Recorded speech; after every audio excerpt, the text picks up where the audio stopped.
podcast. Make sure you tune in and find out all the latest news. Let's go Rangers.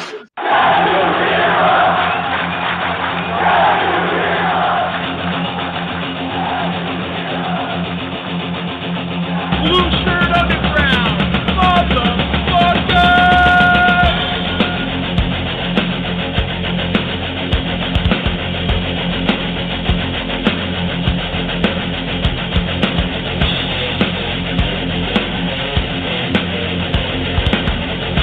Can't be as a Ranger fan.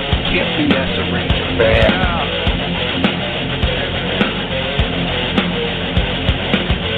This is an unlawful gathering. This is an unlawful gathering. The truth is out there. The truth is out there. This is the underground. This is new media. This is the underground. This is new media. Ranger fans, report to the critical thinking hangar. Ranger fans, report to the critical thinking hangar. And now here is the starting lineup for the New York Rangers. And now here is the starting lineup for the New York Rangers. This is New York Rangers hockey. This is New York Rangers hockey. This is New York Rangers hockey. This is New York Rangers hockey. This is New York Rangers hockey. This is New York Rangers hockey. This is New York Rangers hockey. This is New York Rangers hockey. This is New York Rangers hockey. This is New York.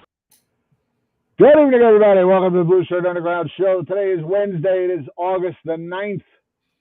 My name is Jim, and as always, I am joined by the one and only Eddie Geik. Eddie, good evening. Summer continues. I'll tell you something, my friend. This is a long-ass off-season. You're right, man. I This keep is long. It really is. I don't know. Is it because we went so far this previous off season? Well, Or it's plus just- the last season started late, right? Because of the COVIDity, right? Oh yes. We're a little late, and everything happened on time, and the Rangers got bounced early, and you put that all together, and holy fuck. When's the last time we watched a hockey game? 8 months ago? It seems like an eternity. It really does. It's such a. Is it because it's so disappointing? The end? No, it seems like months and months. I mean, I've had a great summer. I know you've had a great summer, but I want to watch some hockey now. The Mets and Yankees stink. You know, who wants to watch that? There's nothing. Stink is putting it mildly. Yeah. Do I sound muffled to you? I'm getting. Yes, you sound muffled. Is that any better or no? Speak again. Whoa, la, la, la. You're still a little muffled. I don't know why you would be muffled. Using my Are you under some AirPods. kind of gag order? No. Hang on. That's a little bit better. Is that any better?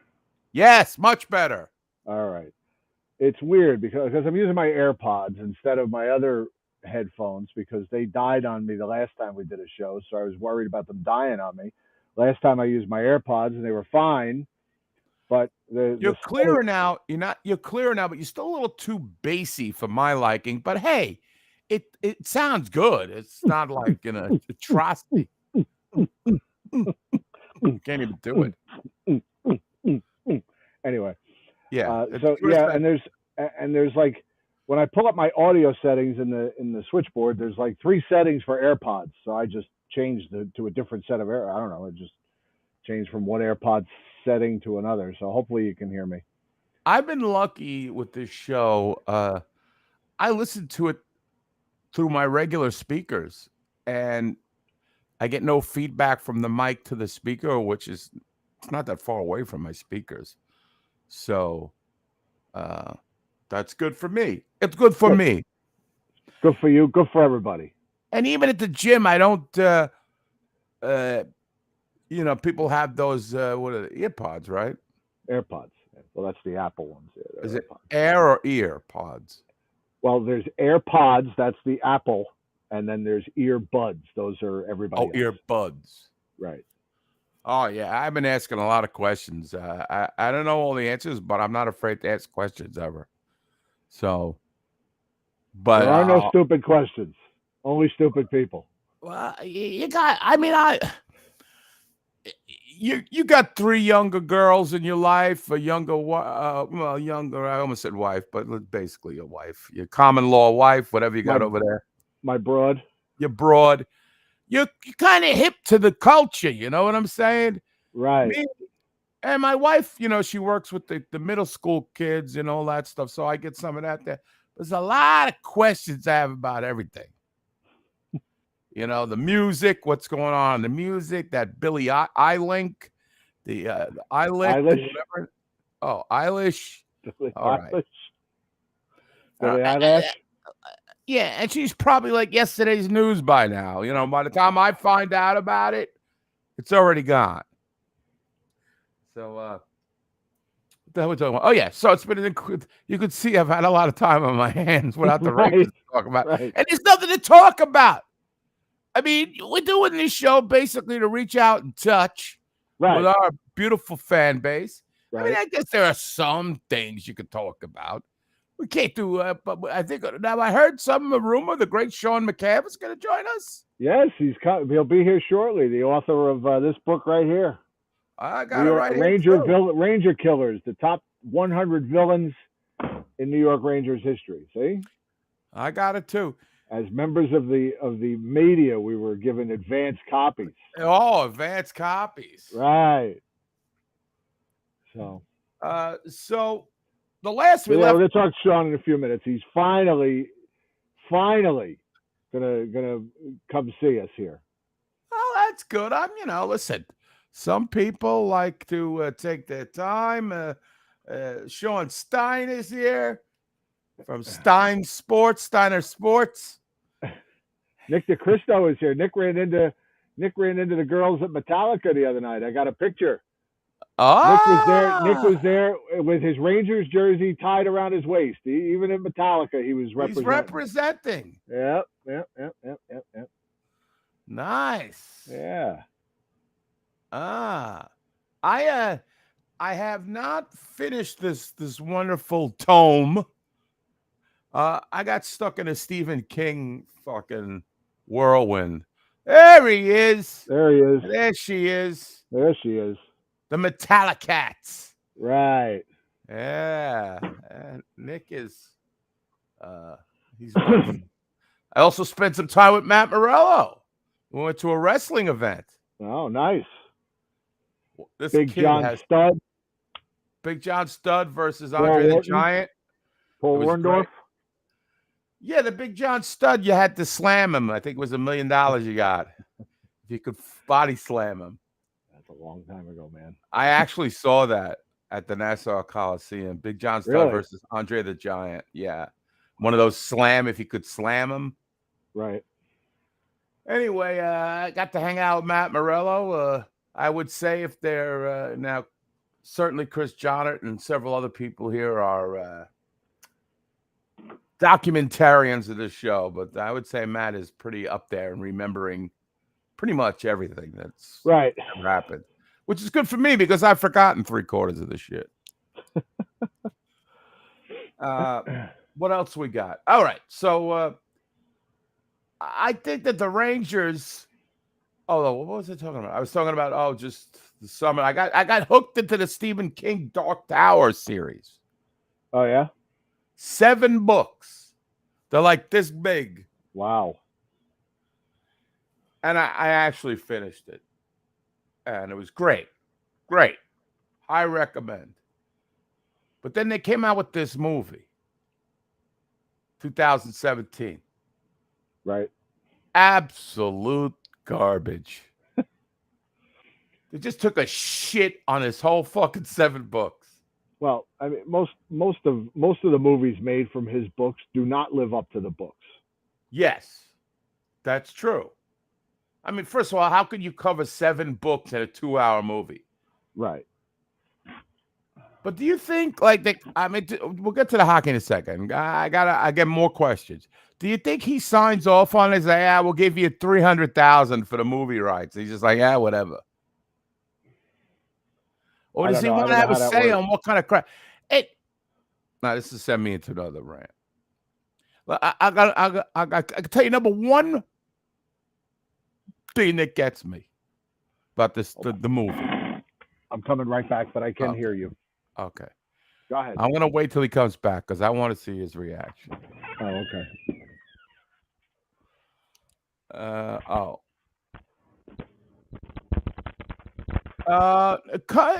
Man. No, we didn't mention him that much, Cutter. Actually, Does he think he really is? He thinks that's why you're getting together to yeah, socialize, Bush to talk about Cutter. to talk about him.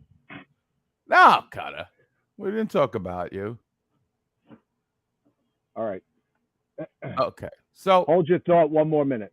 okay, you still muffled. Your wife saying. I know. Hang I on. keep saying wife, but I know you're not formally. I'm Broad. just gonna call you your wife. Just say broad.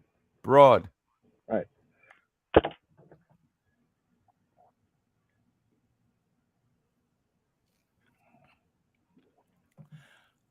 I like how when we say it's muffled, he's like, whatever. But if Jen says it's muffled, he's right on it.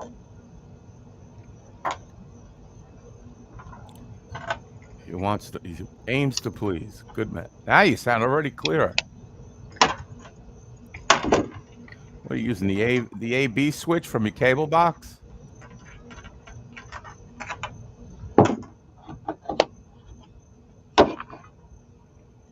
You can't even. Okay.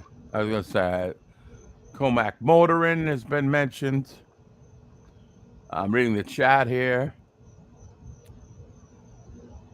You can talk about MacGruber.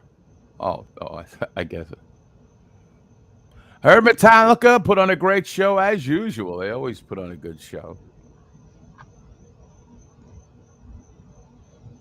Great show. I'll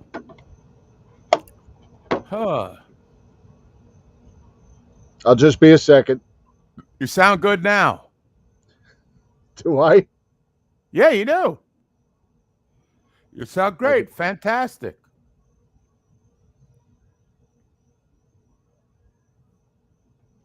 Hang on.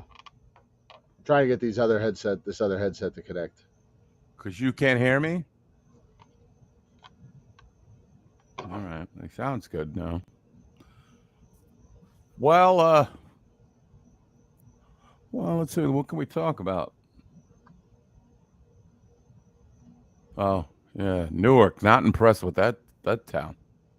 Heard it's gotten better. Went to the Prudential Center.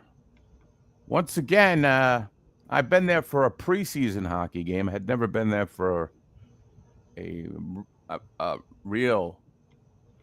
Well, you know what?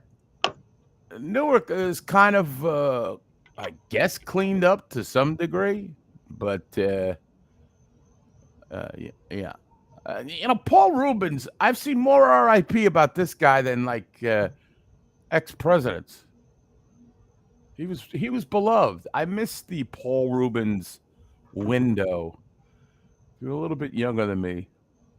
Now, there weren't any fireworks. I mean, it's not a bad building. Again, I can't begrudge the fish sticks and the devil dogs. Their arenas aren't that bad.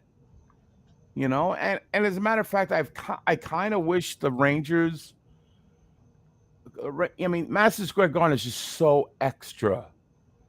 I'd rather, but again, it has to be. It's in the middle of Manhattan. And, you got your sushi and your kielbasa rooms and you want some kimchi. You got, they got everything there. But that's more of a tourist attraction. We've talked about that.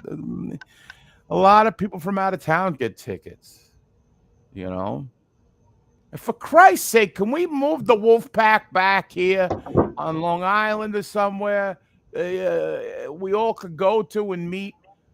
They're dying over there at the XL Center in Connecticut. Can you hear me? Yes, I can hear you. All right. Do I sound all right? You sound fantastic. All right. This is what we'll have to do. No, you're doing great. This sounds perfect. This is like a 500% better. All right. All right. So I was just riffing. I could hear everything you were saying. Oh, okay. I'm sorry. No, it's all right. I was trying to get the other headset to connect, and it wouldn't do it. So, Oh. but I could hear you because you were coming through the laptop speakers. All right. So I want to talk about this Stephen King. All right. All right. And then we'll talk about Rangers. I just got to get off my chest. The main character in this is a guy named Roland. Okay. You'll love this setup. I think you like time travel and shit like that. I do. Okay. This is more of a fantasy novel, which I think he really is underrated for than a horror thriller or whatever. So Roland plays kind of a gunslinger who's also kind of a like medieval knight. Right. His gun is made from the alloy of Excalibur. Okay. So he's a gunslinger. And he's like Clint Eastwood in all those spaghetti westerns where he doesn't really talk much. Right. He's got everything is short. They hire in the movie a black guy, this Idris Elba, this Elba guy. He's in everything now. Yeah. But this was 6 or 7 years ago. And you got to hire somebody who's a gruff, you know what I'm saying? Like a Clint Eastwood type. Right. But I feel like they just hired a black guy because, let's hire a black guy. Or maybe he was hot at the moment. At 6 years ago, he was a hot commodity. He's like I said, he's been in a lot of things. He was in the last Star Trek movie. He was in. He's in The Office. He was almost James Bond. Yeah, he's in one of the Thor movies. He plays the gatekeeper there, the guy at the bridge. Yes. He's good in that. Yep. But I just thought it was like, and then Matthew McConaughey is in it, and he's really bad. He's terrible. It's like they almost had to make it a vehicle for Matthew McConaughey, and his part is not that major in the whole thing. All right, so enough of that. Jim, Alexei Lafreniere is still not signed. What is happening? Should I be worried? I don't know. Is there a rush? Apparently. I mean, Capo Caco didn't sign his bridge deal until July 28th of last year. There's still a lot of players in the same boat as Lafreniere. Maybe his camp might be holding up for, and I'm kind of paraphrasing because Arthur Staple did a mailbag in the Athletic a couple of days ago, and I'm just kind of paraphrasing because these mailbags, and I understand that Arthur's just looking for content, and so he's just looking. So I understand, but these mailbags are all the same no matter what team and no matter who's doing them. It's 12 questions asked. The same question asked 12 different ways. What's up with Lafreniere's contract? Why has Laf not been tendered an offer sheet? It's like 5 questions all about Lafreniere, but they're all the same. Anyway, so there could be something, in the next couple of weeks. I'm not worried about it yet. They're not doing anything. They hired an equipment manager. That's about like or a strength coach or a player development coach, or I don't know. Jed Ortmeyer, somebody's going to work under the brain trust of Jed Ortmeyer. I feel like everybody's on vacation. Right. It's like, it's like if you ever watch Mad Men and the entire city of New York shuts down for August. I mean, that's kind of what's going on with the Rangers. It's right. It's true. Draper Price over there. Yeah, Draper Price. They're heading out to the Hamptons and what have you, to their houses upstate in the Berkshires and right, whatever they did back then. That's what I feel's going on. What they got $8 left in the cap. They got nothing to do, and he'll get signed. Where's he going? And I'm here, and I said, "Whoa!" I dared to say in front of my friend, "Wow, what? Like a team's going to offer him an offer sheet?" Wow, and I was like, "No one's giving up a number 1 pick for him." And they're like, "No, but he's I don't know, some stipulation where it would be a second round compensation for him. I don't know. I don't know. What do I know? I just get, come on. I want a hamburger with cheese. Like I'm at a barbecue. I don't want to get into the details. He's going to sign. And I just what a question. Somebody asked him what rookie stood a best chance of being on the opening day roster. Arthur Staples' guess was Will Cooley, because Brendan Othman's not gonna come up to New York to play for fourth line minutes. I'm not even sure he's gonna make it. I don't know. I really, we talked about him. We played that encouraging video about Peter Laviolette. Hopefully it was. But I feel like a lot of Laviolette's guys, and this is causing some rumblings within the fandom, this Eric Gustafson guy, oh my God, he's keeping Zach Jones from making the team. Who's going to play with Schneider? And there's going to be, with every coach, there's going to be favorites. Right. Guys who have played for him, whether it be in Team USA, whether it be in Carolina or the 7 other teams he's coached, that are going to have roles over some of our favorites. And don't be surprised. But then again, I see this shit. It drives me fucking mad. Go ahead. Gotta grab something. I'm listening. Okay. One of the things that drives me nuts is guys bashing other guys because they're too small or whatever. Now, I understand Zach Jones is not a guy that is a tall dude, but he's got some promise, and you need depth in the minors. So he doesn't start. But say we lose 2 or 3 defensemen, we're going to be looking for Zach Jones. So why the hell are we going to want to trade any depth, especially in defense, since we don't have that much of it down there in supply? Why just keep this guy around? I think he's got a 1-year, 2-way contract. You'd have to clear waivers if we. I don't know. I don't know the situation, but I'm just saying. What about depth? It's okay. It's okay. Why do we got to trade these guys? What the fuck are we going to get for Zach Jones? I mean, I don't think we're going to get number 1 pick like we got for Lundqvist. But no, they're not pulling that heist again. And I'm sick and tired of just hearing about size. That whole Bluto mentality. The Rangers aren't tough enough. The Rangers didn't get bounced by the Devils because they were tough enough. They were terrible. They had no intestinal fortitude or testicular fortitude. Molly Walker wrote an article about that yesterday. Oh, come on. About Did you write about crayon? About she's on hold, by the way, to come on the show. Oh, sorry. Sorry, Molly. It's the way it is. I just speak my mind. She talked to a bunch of players that are going to have they're going to have chips on their shoulders this season because they've learned from their playoff disappointment. Promises. Who does she talk to? Chris Kreider, Barclay Goodrow, Mika Zibanejad, and Adam Fox.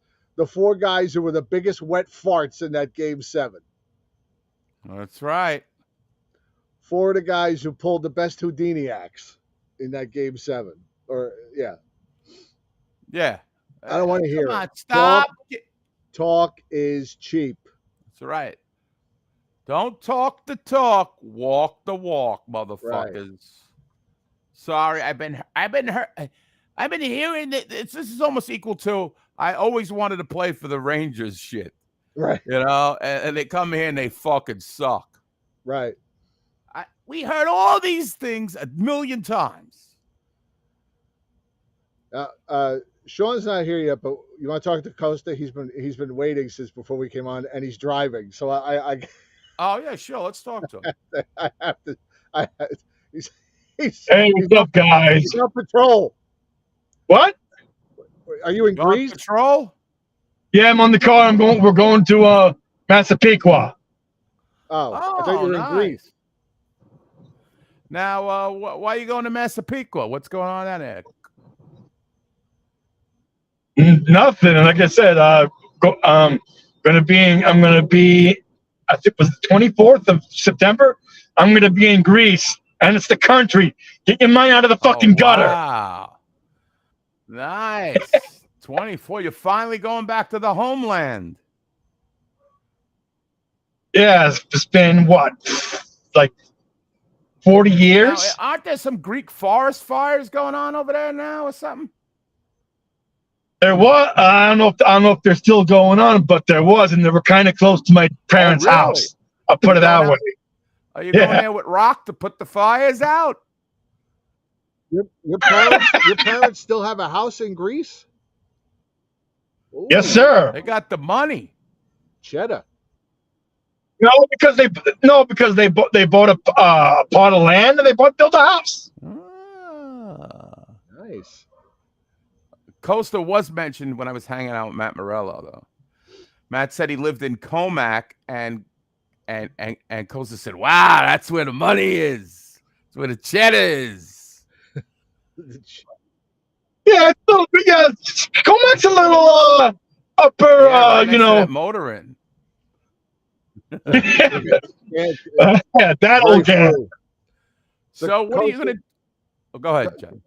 Well, Costa, we haven't talked to you. What are your thoughts on everything that's gone on this summer? We had to go to the thrift shop for this team. What do you want? The thrift shop. Okay. We had to go to the thrift shop. Now, even though there are a lot of players, a lot of decent players that haven't been signed, like this cat Max, whatever the fuck his last name is, some funny French last name. Max. I mean, he's not a bum. He's not a fucking bum. Max LaPerriere? What? I don't know. No, his name is, he starts with C, Max Comtois, something like that. Oh, Comtois. Yeah, that cat. He hasn't been signed yet. He's not a bum. He's a decent player, and he could be had for cheap. Hell, you want to get him on a fucking show and then hope for the best. Now, I see you sporting some shades there today. You're styling and profiling. Woo! But yeah, because it's sunny out. That's why. Who's driving? He is. Yeah, so like I said, we had to go to the to the fucking thrift shop for this team, which I'm not going to complain. I mean, hopefully some of these guys they do good for us in this season. But honestly, I have no expectations this season. None. Zero. I think it's a good way to go into it. Just let's see where the chips fall where they may. Yeah, after last season, and the season before, you need to temper expectations big time now, because who the fuck knows where this team's going to be from one year to the next. Let me get your quick thoughts on the Erik Karlsson deal, him being traded to the three-way deal to Pittsburgh. Oh, you mean the Jarrett what do I call him? The old codgers on fucking Pittsburgh. It took on a really bad contract there, but I guess they're hoping for. Hey man, I mean, how many more years Crosby and Malkin got left? 1, 2. I mean, at least quality. Maybe 1 quality year left. 1. Right. Maybe probably like 2, but they're getting long in the tooth up there. They're not elite players like Connor McDavid. We know a certain head muckety muck is going to try to no. You mean Mr. Gary Bettman is yes, going sir. to try to finagle his way to get Pittsburgh relevant again? To get more out of this team than you know what I'm saying? It's good for biz, good for biz. It's understood. It's business, you know. Okay. I dig what you're slinging. You know. You picking up what he's putting down? Yeah, I'm smelling what he's shoveling. Lafreniere, I'm not worried. If once we get closer to training camp, then it's time to get worried. But for now, don't worry about it at this point. Don't worry about a thing, man. Don't worry about a thing. Every little thing gonna be all right, man. I got that new Bob Marley movie coming up, by the way. Yes. Yeah, I wonder if they're going to include all the ganja. What is like a documentary? It's like a biopic. A biopic in the movie theater. Okay. I wonder if they're going to leave all the... Eddie, let me ask you this, Eddie. Since you're a big Stephen King guy, do you have a favorite movie? Oh, my favorite movie? Of Stephen King, based on a Stephen King book. That's a tough one. It's easy. The Shining, is that what you would say? No. I don't know. What about you, Jim? There's Cat's Eye, there's The Dead Zone, there's Carrie, I think. Yeah, Carrie was one of his first books. I think Shawshank Redemption and Dead Zone was originally like, I love Dead Zone. Green Mile. You didn't like the Green Mile? It's a good movie. Didn't have Idris Elba in it. No, it's Michael Duncan. What was that guy's name? Mike. He's dead, right? Michael Clark Duncan. Yes, rip. Yeah, rip him. Stand by Me too. Yeah, that's good too. Yeah. Stand by Me is in the same book as the Shawshank Redemption. Yes, and I think Stand by Me was a different title. The book is different. The body. Yeah. That's a good question. We appreciate it. Now, when you go to Greece, do you speak Grecian formula there? Not a word. Not a word? Let's just say I know enough words to know what the fuck they're talking about. Do they have like a Google? No, what they? Is that how you? Now, do your parents they speak Greek at home? They're fluent. My parents are fluent. Yes. Okay. But not you. You know some words. Younger relatives, they speak English good, better than average. Let's put it that way. Now, better than you? They speak English better than you do? No, this man is a verbal juggernaut. Right. Now, what do you know how to say? Like Slovaki, Euro? Yasu, Chinese, Pospas, just the basic words. Is this a family trip? The whole what family's is that? How going? much for just a hand job in Greek? Possibly. Maybe a little bit. Oh. It's a family trip, basically, because this might be the last time they might be going. Because my parents, they're long in the tooth too. Let's put it that way. Oh, really? How old are your parents? 80. Ah, yeah. Well, who gets the house? In Greece? Yeah. What, your sister? When they leave the mortal coil? Yes, when they depart. Three of us. The three of us. It's gonna be if any of the three of us wants to go to Greece, we have a house to go to. We got someplace to stay. We don't gotta pay no. We don't gotta pay no whatever. That's it. Well, it would be nice to have a correspondent in Greece to keep up with the hockey there. Right, so we could use that. Right, well, you could promote the show there. Our demo in Greece is not that great. I'm not. I don't know if I'd want to live there. I'll put it that way. Okay. All right. Well, be careful getting to Massapequa. We wanted to check in with you. We'll talk to you soon. All right.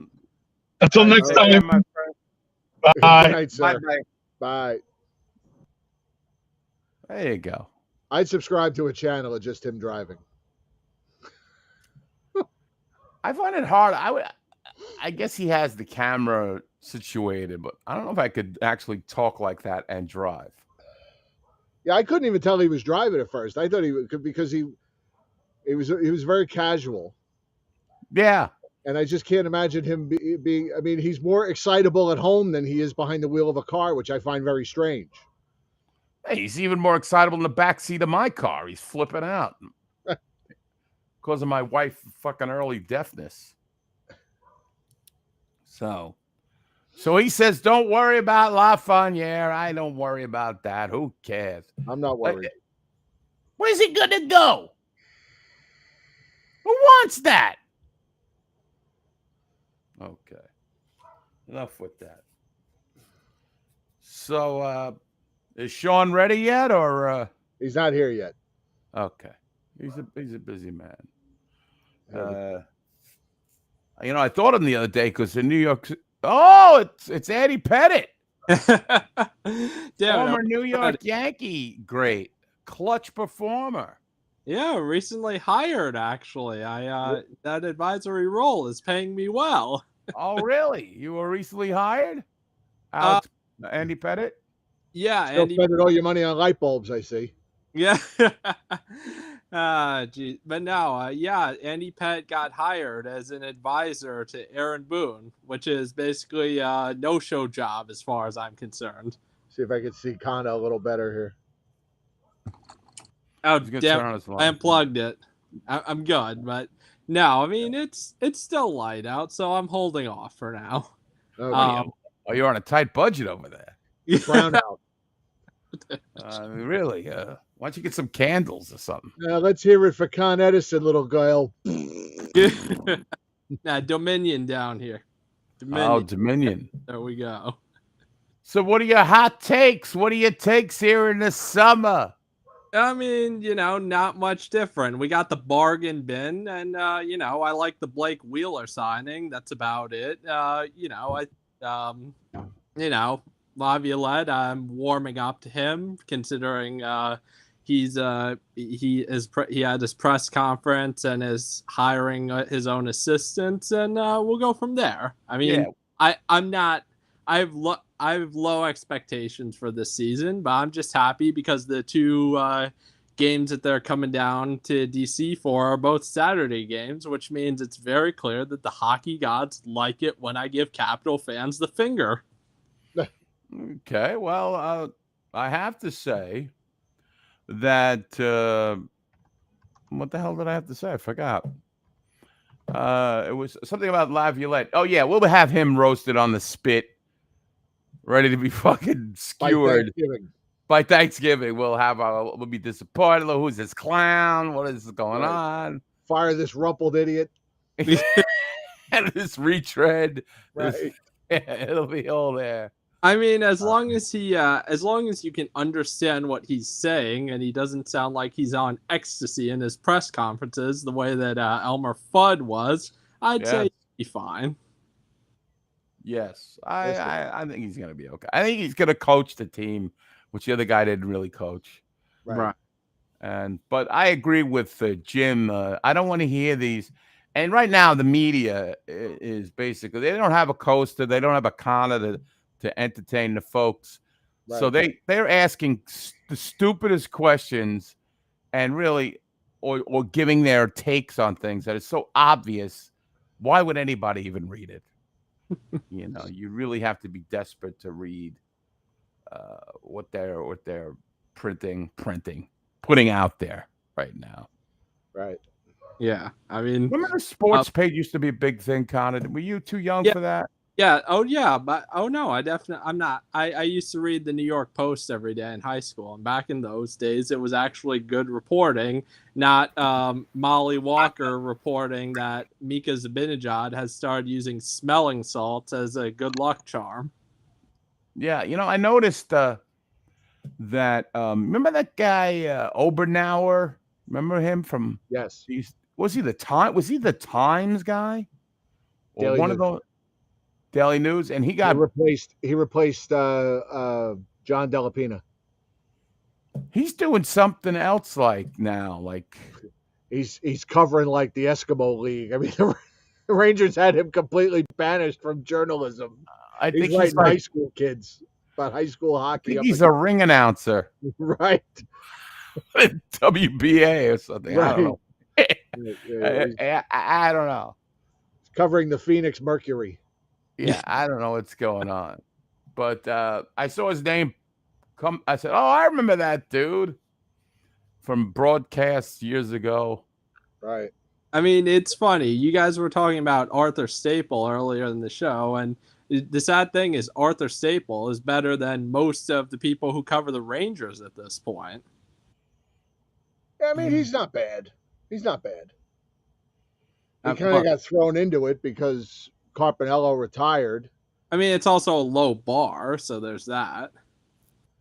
So, Yeah, the hockey coverage, and it's been stated a million times, at least with the people we hang with. It's atrocious. For New York sports, it's terrible. it's been Well, bad for years. Well, you know, New York sports is bad, or sports coverage is bad when you have Canadian reporters doing better coverage than the New York reporters. Yeah. Well, I because just think that's who they're leaking their information to. yeah.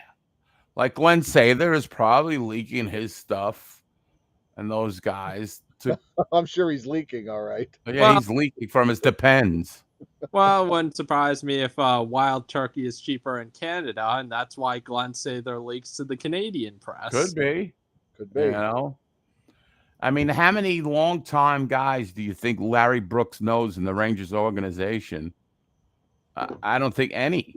There's none left. Who Jim Ramsey was his last. Right. Oh, by the way, somebody asked Staple about Jim Ramsey. Oh, Let me see if I can find it. is he buried in the Meadowlands with Al Troutwig and Jimmy Yeah. Hoffa? Yeah. Where was it? It was like, oh, any word on Jim Ramsey's exit? Was it so he could go to Montreal, or was it because of Kane? The Rangers aren't saying much, and Ramsey isn't either, given that he's with a new team. All I know is the dismissal from the Rangers was not performance related. Ramsey was well liked in the room as well liked in the room as he ever was, and if there were a concern about treatment with a player, the Canadians would never have hired him.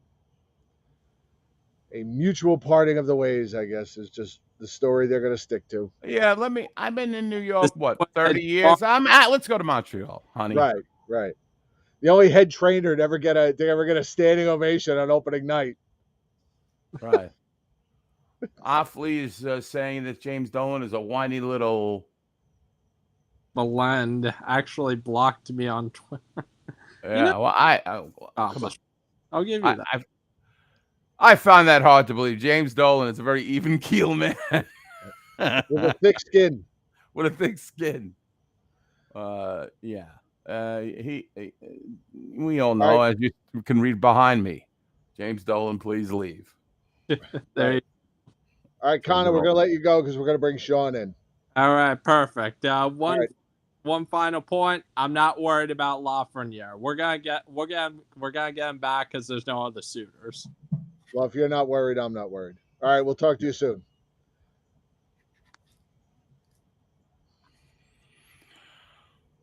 Ladies and gentlemen,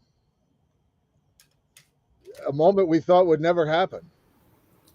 The one and great only, one. the elitist author. Look, he even puts it in his tag. The elitist author. The one, There he the one and is. only Sean McCaffrey. Pick up his new book, Ranger Oh, Killers. The McCaffrey.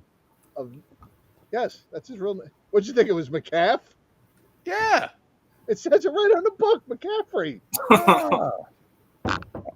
Oh, I didn't even see that. Sean, welcome to the program. Thanks for coming on. It's good to talk to you. First time, long time. Yeah. What's going on, Mr. McCaffrey? And the Not man much. and the man solely responsible for Ron Duguay appearing at a Blue Shirt Underground viewing party. Solely responsible. That's too bad I couldn't get Sarah Palin there. Yeah. Well, I think this was before Sarah.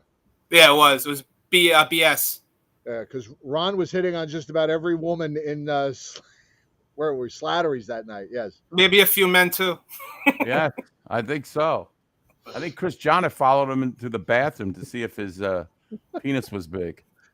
I think Statboy does that with the prospects. Ah, he's getting some heat. He's getting some heat for his anti-American stance. There you go. But anyway, Sean McCaffrey, what a book. I mean, it's better than Stephen King as far as I'm concerned. Obviously. And more deserving of a movie. Yes. So yeah, that'd be a horror movie. What's the feedback that you have gotten so far from this book? The best feedback I've gotten so far, like the first week sales were the best I've ever done, which is weird because it was in July. I thought things would pop up in October. But yeah, it did really, maybe because just being around for so long now. And yeah, it did really well. I thought my first book was my best one. Everyone's saying this one is. Well, I think this one definitely you could have a lot of good debates with your friends, your Ranger friends, and discuss these things, which are, listen, like you've talked about, you could write another book about villains because everyone's got like their personal view. Like do a book about villains that have actually played for the team, like the most hated players Rangers have ever had. That's gonna be a lot of trees for that one. Yeah, have to chop down the Amazon for that one. So over the next 8 hours, we're going to cover all 385 pages of the book, Eddie. I'm ready. It's a summer program. We got time to kill. Page 1. Page 1. I'm just kidding. Actually, Sean, the first thing I want to ask you is, now, I mean, a lot of these, well, I don't want to say a lot of them, but I mean, there's a lot of obvious names in here to anybody that's watched the team for a while. But how did you like Pete Babando? I know a lot about hockey history. How did you just know that this guy was a Ranger villain, or is it something you came up with in your research, or is it a name you've known for years? I'll be honest with you, I don't remember ever hearing the name before. So it's a name I know. It's a name I know for years, more because of Stan. Because me and Stan been going back and forth because there's a lot of controversy who did score that goal, and it came out being Pete Babando, and then Don Raleigh actually came like a millimeter short of scoring the game-winning goal in Game 7 of the 1950 final. And that was another controversy debate. So me and Stan were going back and forth trying to find old transcripts and radio stuff. And then we found out like the whole entire story, which is in the book. So it's just a name that's always in my head. Okay. Yeah, I've heard that name, but I couldn't have told you. I do know Don Bones Raleigh, who you mentioned. Right. Don Raleigh, sure. There's a name. I mean, I used to think I was pretty learned in this stuff, and then I met Sean and realized I'm an idiot. Well, you know what it is. We don't get it. We were never exposed to this stuff. That's a big problem. But that's their end. They have all the footage too, and they just don't share it. Yeah, they don't care about anything before 1994. Nah. Even when the old MSG3 rather in 1960 was that? Shit, I'm forgetting blank. Was it 67? They opened the new one. The one that was open today, February 68, I think. I think it was. Right, February 68. Stan Fisher's just going around the whole garden. He found the whole entire 1940s Stanley Cup team skates, sticks, gear, everything, just sitting in some like random closet. Wow, it was just weird the way they do things. I don't understand it at all. Then you look at the other teams. It's nothing like them. It's a night and day. Right. That's very true. Very true. I mean, just look at the retirement banners. Like how there should have been they're trying to catch up with that. Still. Yeah, that's my first book. That's what that's all about. Right. Yes. Like Vanna White. I have that one too. That one's inside. Yeah. So how did you go about ranking these villains? Well, if you see the book, like it's like you can't. If you have 100, at least you say you have 2 people talk about 2 things, no one's going to agree on everything. Right. So I know that going in. It's more about if you get them in the general area, I think it's more important than anything else. And I just want to expose more names and cover every year as possible. Instead of having every freaking Islander, every freaking Devil, every freaking Flyer. That's why I want to have Pete Babando in there. Then I want to be funny and put the events in there like the circus, the World War II. I also want to put Hitler next to Batman on the cover, which I thought was funny, This might be the only hockey book ever written, certainly, or the only Ranger book ever written with a picture of Hitler in it. Yeah. Well, I think Bobby Hull might have done that. I love it. I'm glad the book is selling well. I know Mike Halleck said he's still waiting for his signed copy. Did he order a signed copy? Make sure he pays for it. Yeah, no, I'm not doing gratis for Mike Halleck. I got alcohol bills to pay. I got my Jungle Juice right now. Nice. Well, now I know a lot of people have their recent villains, and I'm glad that you took the time to go back in the time machine and let people know, such as the Pete Bando and what have you. What early on, I saw that you did Tommy. Was it Tommy Sallow? Yeah, that's more like a personal one than anything else. Well, explain what the Tommy Sallow was all about. Well, that was it's like sometimes bad off the top of my head. That's the 98-99 season. That's when the Rangers were doing really bad. The Islanders were doing really bad. Islanders were winning that game 3-0. Dan Cloutier got called up from Hartford, and he had a bunch of fights before that. He got in with the Islanders, big brawl. He knocked the crap out of Tommy Sallow, just destroyed him. Then went to the Islanders bench and started talking crap. I remember being at that game. Like, I only know the score because I just wrote about it. I never remember the score. You just remember that fight. And then for a horrible Rangers season, which that whole era was, that was like the one highlight for me. So I wanted to put that story in there just because of that, you know. Plus, Sallow was a drunk, and he made, as a professional drinker myself, someone gets a DWI, it pisses me off. Because this guy's got money. So he blew 4 times the legal limit, crashed his car. So I have no respect for that scumbag. Right. I like that. A little bit of vitriol in there. Yeah. I think it was. It's good that he got personal with these stories. I like that. Yeah. No, you got it. You got to throw in a little bit of everything in here. Like, Eddie might remember this better being a Long Island guy. Do you remember the Razor Ramon security guard at the Coliseum? Razor Ramon. No, I don't remember him. Yeah, there's a picture in the book. I forget where I put it in, but it's in there somewhere. And what was his deal? Did you put Goldilocks in this? Oh, no, I should have put him in. Sexual assault. I should have put him in, yeah. The stat boy of the Islanders.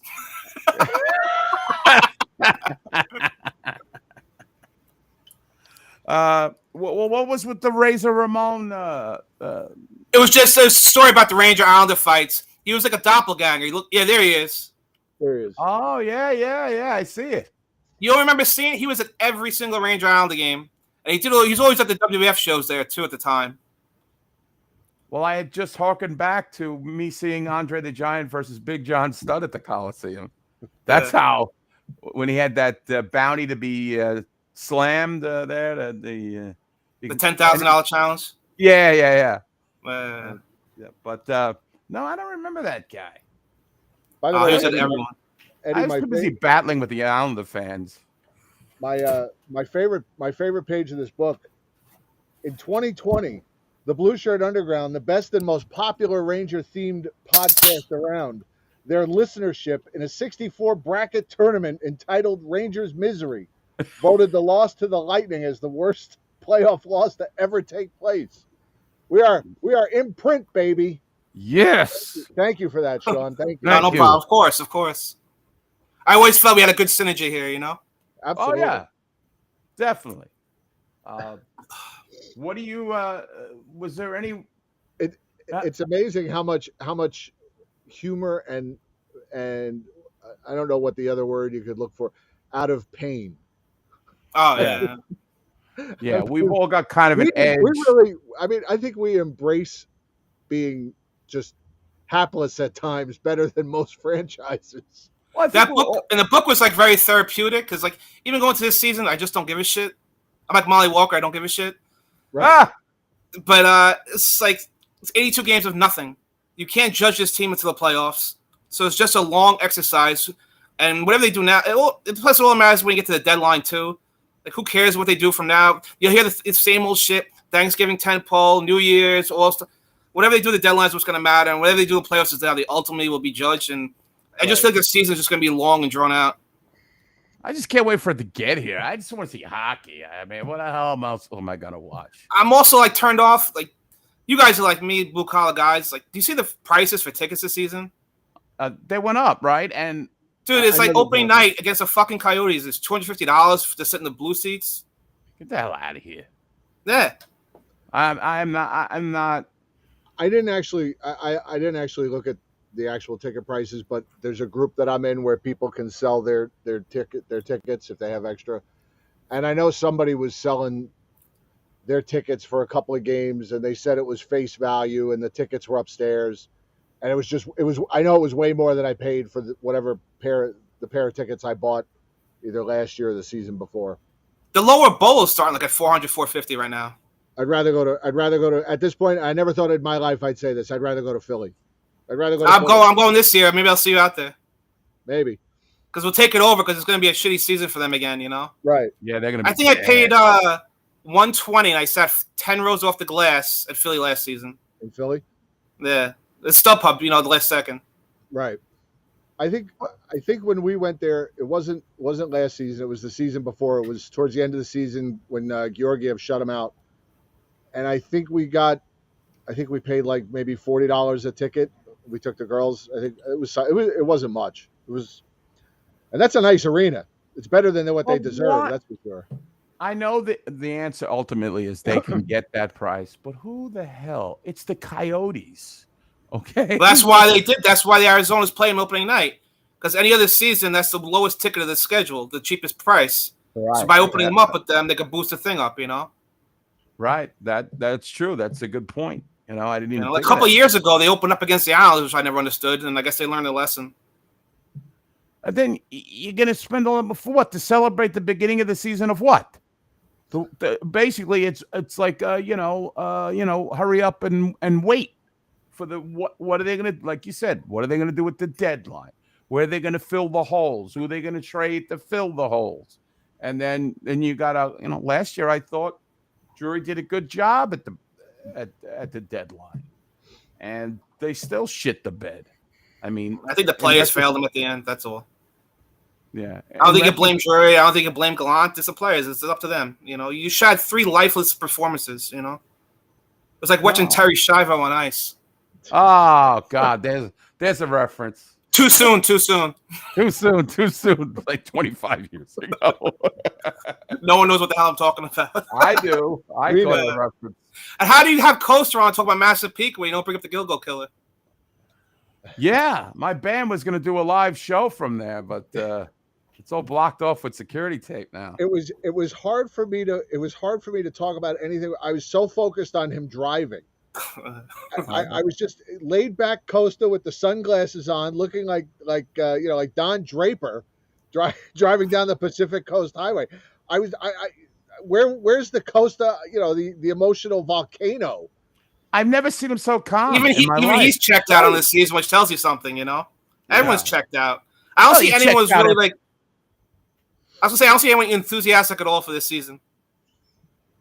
Well, I still love hockey. I'm looking through. I'm not excited yet, but as we get closer, I'll start to get. Right now, we got so much going on. I can't even worry about it. No. I'm going to the second game of the season in Columbus, and I think I'm sitting 8 rows off the ice.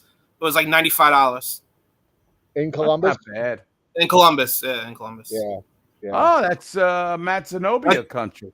Yep. So I think once I see him play, then I get back into it a little bit. Just right now, just blah about it, Right. All right. I think once it starts, we'll get juiced up. But it's just the off season is just too long, and it's just. Now, I want to ask you this. I know a lot of people. I think it was Sean Stein or maybe been Rock. We're giving you a hard time about Jeff Skinner. Oh yeah. Yeah, not being in this book. Why was he omitted? Jeff Skinner is a man who's probably going to get 6 goals against us next year. How did you what was your process? Did you? I needed a sequel. Oh. It's all about the money. It's all about the money. It's true. All about the money. If you look at his stats compared to the people who are in there, they're really not that great. You have those couple games where, he had but there's guys who killed him much more. And I try to put more focus on playoff performances. When does Skinner ever destroy him in the playoffs? Right. The importance of the goals and maybe it was a top 200. Maybe he's in there. But if you look, Blake Como was much worse than Jeff Skinner. That's kind of the same level kind of a guy. I think Cuomo's got what, the 4th most goals against the Lundqvist era Rangers. Wow. It was Ovechkin, Crosby, Malkin, then Cuomo. It reminds me of that old Sports Channel commercial. They're like, they used to have a Sports Channel commercial.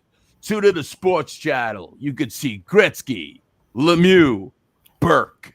Like Sean Burnt.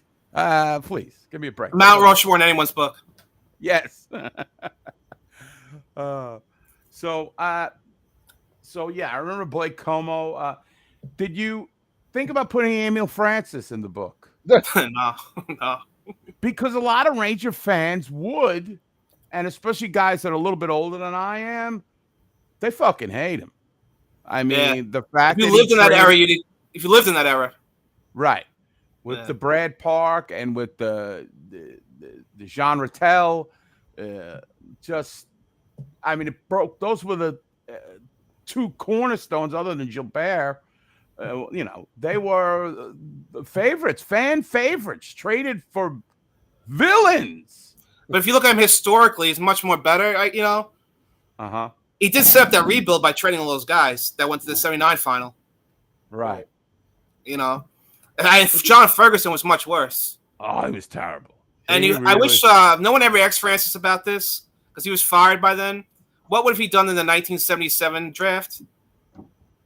Because Ferguson passed over Mike Bossy twice for Dubois and Duguay. What would have happened with Francis? Who took Bossy then? I don't know. We'll never know, right? That's why I think Ferguson's much worse than Francis. We're going to the jam round. We had him on the show 3 times for 3 hours every time. We never asked him that question. Yeah, it's the little things that come to you. Yeah, I come afterwards, and it was like he did say when he was on our show that if he had to make that trade all over again, he'd still make that trade all over again. Yeah, that's a little ridiculous. I know you're sticking to your guns, Emil. God bless you. Rest in peace, whatever. But the worst trade was the Hatfield trade. That the one from the season before for Nick Beverly. Hit him with your purse, Beverly. Yeah, like you talk about I know everyone talks about the Esposito, but that was much worse when you look at it. Because then Hatfield had 2 great seasons with Pittsburgh after that. Right.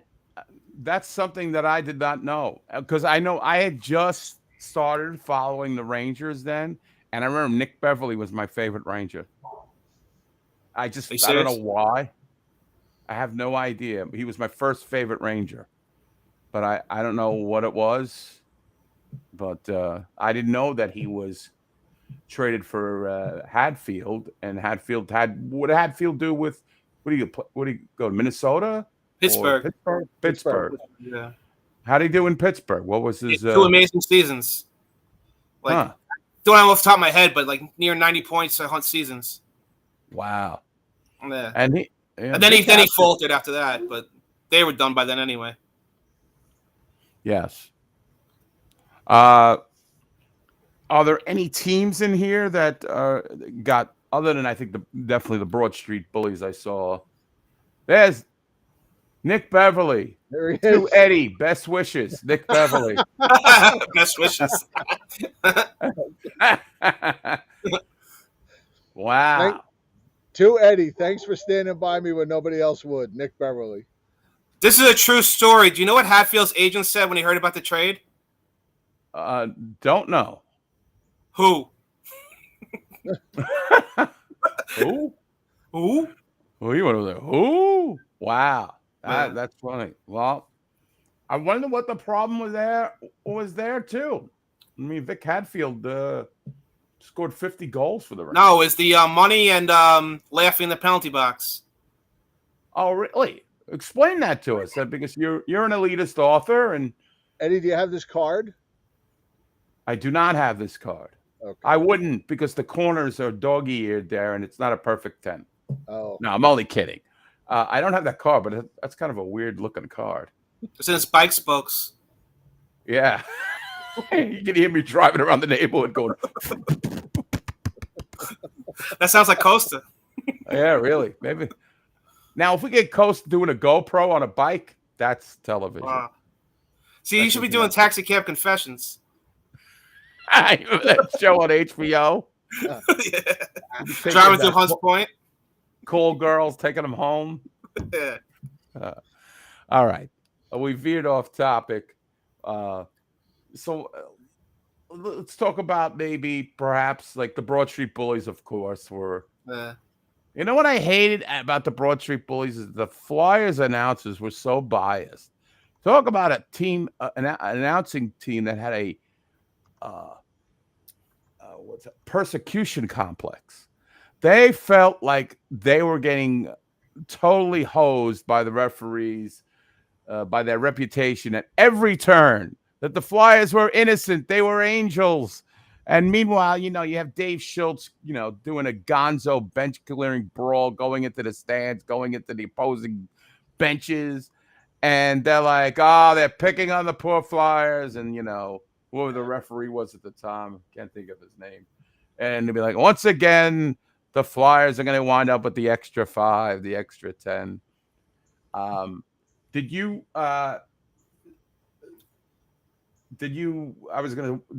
Schultz play a part in this book at all? Because there was that famous incident with Dale Rolfe. That's a whole incident covered in the book, and everything's in there. Yeah. Yeah. And the other one with it's later after the Bullies, the Dave Brown incident too. Or Thomas Sandstrom. Right. Yeah. The second one. If you ever watched the Philly call of that.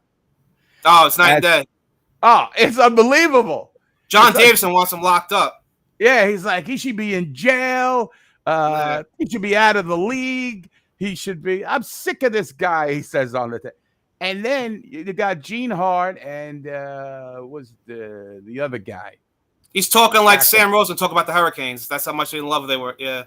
They were like, acting job. They called it an acting job by Sandstrom. You got to stretch it out. Dude, that guy was out on his feet. And I never forgot, me and my Ranger fan friends, we never forgave all the other guys on the ice at that time for not doing anything. They just stood around. It was like Ulf Dahlen, Shel Samuelson. I said, we have some words we call them, but I never forgot that incident. And how many games do you think Dave Brown would have gotten in today's hockey for that? Oh, he's been suspended. 2. No, I think he's been suspended today because it would have been worse because he had their reputation, Right. He would have definitely gotten like 30 games for that. He's not a superstar scorer, he's not like Marchand or someone like that, Yeah. True. Speaking of which, I think the Bruins are going to be bad this year. Yeah, they're going to take a fall.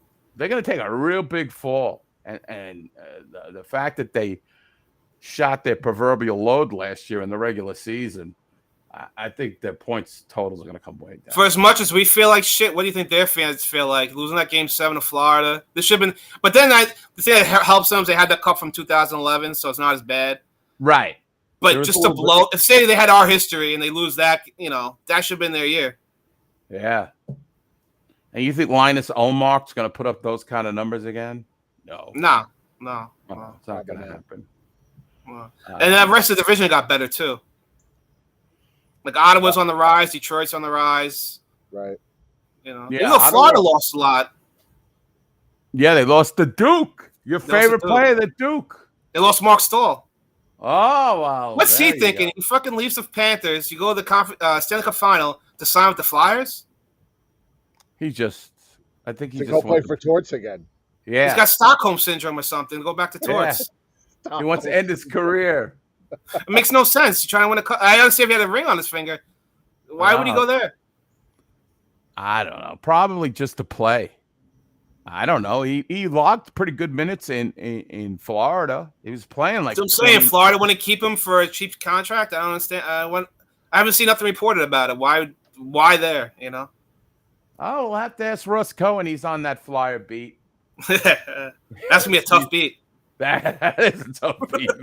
They are bad. Oh boy, they stick-a-roo. That's why tickets will be cheap this year for the Ranger games there. Right. Yeah. No, I think that's a good idea. The way to circumvent Madison Square Garden. Fuck them. What about D'Angelo and Lemieux back in Carolina together? Third team round again? Well, that's what we need, according to a lot of Ranger fans. I saw a couple guys saying we need Brendan Lemieux back. I'm like, just stop. All right. Everybody wants to go backwards. Well, Derek Stepan's still unsigned. Really? I don't know how much worth he has. What is he? The playmaking 38 or 39 now, right? Yeah, he's. Is he that old? Well, I can just tell you by his rookie card is what 2010. Right, so that's 1920, right? So yeah, he might only be 35, 36. Oh, what? I thought he was older than that. He's 33. Yeah, I didn't think he was 38, 39. Yeah. Yeah. Thought he was older than that. Well, I got 75 of his rookie cards if you want. Really thought he was going to be something. Going fast. He's like Rachev. Then he had the worth as much as Pogs.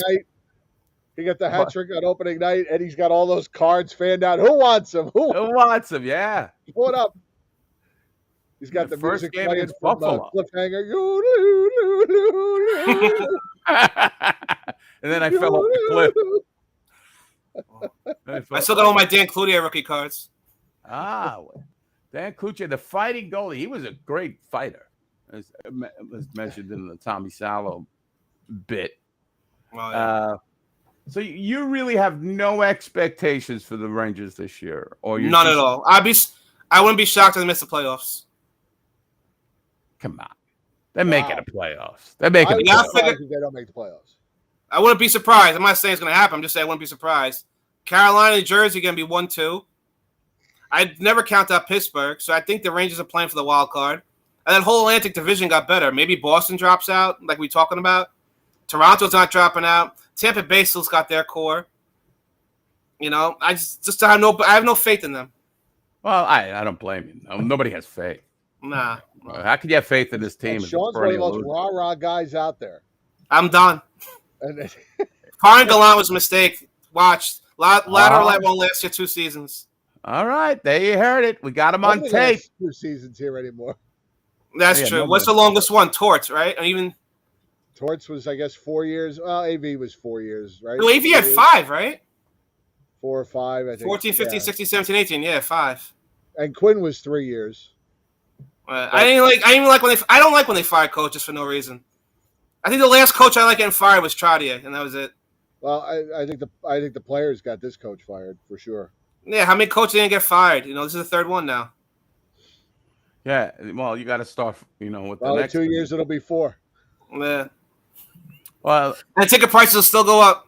Yep, that's one thing that will be assured is the tickets will go up. Right. What's good about not being positive this season? You have no expectations, so you can't get let down. Anything from this point on is a pleasant surprise. So say the Rangers go 10-0. I could still get let down. Say the Rangers go 10-0.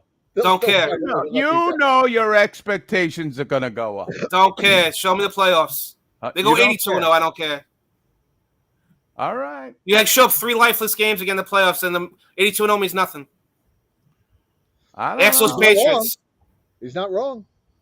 Exos Patriots with that one giant loss about their perfect season. I'm season. not saying what the ultimate result will be. I'm talking about the Ranger fan emotions. But Sean, of course, it'll be high, but you got to know the history. They find a way to lose. Sean, I have to say, I appreciate your honesty. I really do. But I think the New York Rangers are going to be a juggernaut this season. I see that they are going to win the Stanley Cup. It might be a juggernaut to Sizzler at 4 p.m. for the early bird buffet. That's about it. Well, I have a little bit. I think the Rangers, compared to other teams, like you cited the Devils, and I understand the Devils got some great players. That Jack Hughes is the real deal. I really like the Dawson. I like that Dawson Mercer. They got no fucking goaltending. Who's gonna play? Schmidt. Come on. He only beats the Rangers, that guy. That's all they need. That's all they care about. Yeah, that's all they care about, yeah. But I see a lot of holes in that team. And really, Lindy Ruff, we couldn't wait to get rid of this guy. He can't coach this and that. Now, all of a sudden, he's going to... Aren't the Devils still in the running for Hucklebuck? Hucklebuck? Oh, yeah. I don't know. I don't know. Well, if they get him, then But what about We should go to the Devil's Watch party at the Tube Bar. Really? Why, you lousy motherfucking bum. I don't know how many people get that reference. I would assume that is a Sopranos reference. No, No, you never heard the Tube Bar tapes? They're before the Jerky Boys. No, I've never heard them. These two guys that used to prank call a bar in Jersey City called the Tube Bar in Journal Square, and the owner's name was Red, and he had a voice like this, and that's where the Simpsons got when they call the bar with all the names. Right, they stole everything. Alcoholic, Bill Loney, Sal Lamy, Sit Down. Oh, I did not know. And do you know why the guys never got residuals or the copyright for that? I've heard this. When the Simpsons were ripping them off. Well, I heard this. I heard the guy tell the story on Howard Stern, but I can't remember what it was now. It's because they're so scared of this guy, even when he was dead, they didn't want to admit that it was them doing it. Oh, oh my God! So is Mo based on this guy? No. Yes. The phone calls. Well, the prank calls with Mo are. The prank calls were based. Oh, when Bart would call. Right, when he would call Mo. Would call Mo and be like, "This is Mo would be Mike like, Huntston. Little son of a bitch, I'll get you." Oh, the Tube Bar is hysterical.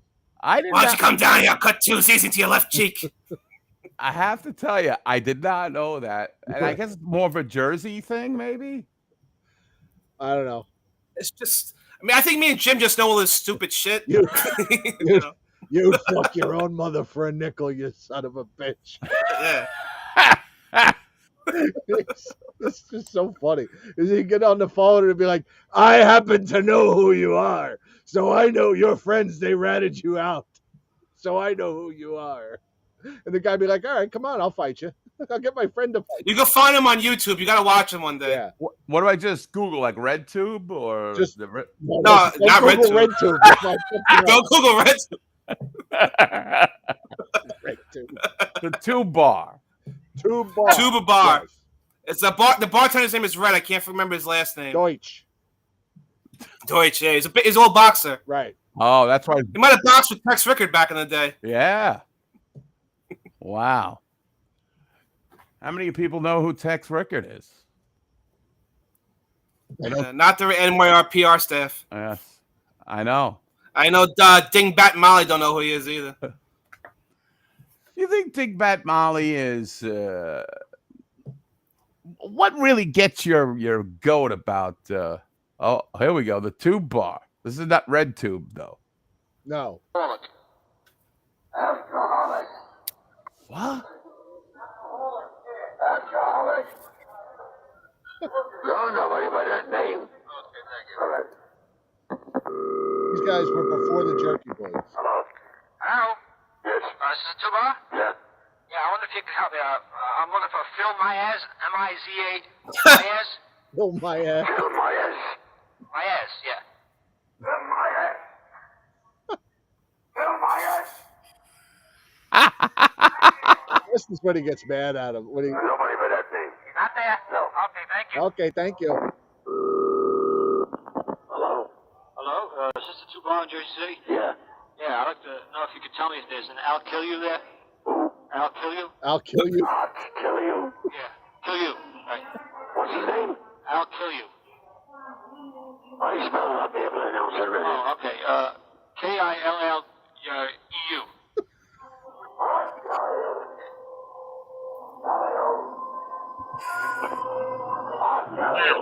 Hold on. I want to see if this is like it's a man. I'd like to speak with Joe, please. Joe. Dildo. Joe Dolan. Dildo. Joe Dildo. Joe. Anyway, that's basically what it is. Them just calling all these names, and then he gets mad at them. That guy's voice. Hold on. Screaming He's at the him. guy who came with Mike Hunt. Oh, What's that? He's the guy. The Tube guys. They're the ones who came out with Mike Hunt. Mike. Yeah, it was they came Mike, out with Mike Hunt. It was Mike Unstinks. Right. But everyone ripped that off from them. Mike Unstinks. Mike Unstinks. That guy's voice is almost demonic. Why? It's listen, so you raspy. know. It's like somebody put a hot poker down his throat. Yeah. But he was an ex-boxer, this dude? Yeah. Yeah. Oh. From Philly. Oh, my God. What a great mark to do that to. A guy who's just going to fly off the handle. He's just looking for a reason to fight with somebody. I wish you could prank Sather like that.